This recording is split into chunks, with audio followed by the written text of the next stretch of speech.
மோசேக்கு அடுத்து யோசுவாவை ஆண்டவர் அழைத்து அவரிடத்தில் ஒரு சில பொறுப்புகளை கொடுக்கும்போது அவர் பயப்படுகிறார். அவர் பயப்பட்டு பலவீனத்தோடு கூட நிற்கும் போதுதான் ஆண்டவர் அவருக்கு ஒரு தைரியம் சொல்கிறார். No one will be able to stand against you all these days of your life. As I was with Moses, so I will be with you.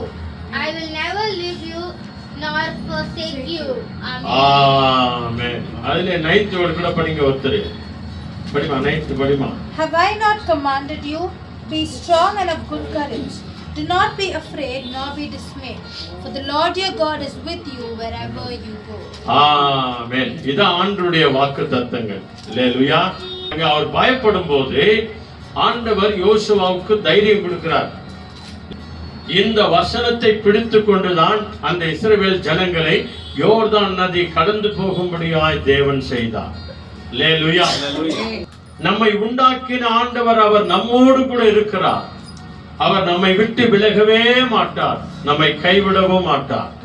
நீ எங்கெங்கெல்லாம் போறிய மகனே, என்னுடைய ஜனங்களை எங்கெங்கெல்லாம் நீ வழிநடத்த போகிறியோ அதெல்லாம் எல்லா இடங்களிலும், எல்லா ஆபத்து பிரச்சனை வருகிற எல்லா இடங்களிலும் நான் உன் கூட இருப்பேன். எதிரிகள் வரும்போதெல்லாம் நான் கூட இருப்பேன். ஒருவனும் உனக்கு விரோதமாய் கை போடுவதில்லை, நான் உன்னோடு கூட இருக்கிறேன். இந்த நம்பிக்கையோடு தாங்க நீங்களும் நானும் வாழணும். நம்மை உண்டாக்கின ஆண்டவர் இயேசு கிறிஸ்து நம்மோடு கூட இருக்கிறார். விசுவாசிக்கிறவங்க அத்தனை பேரும் நீங்க இதை நம்பத்தான் வேணும்.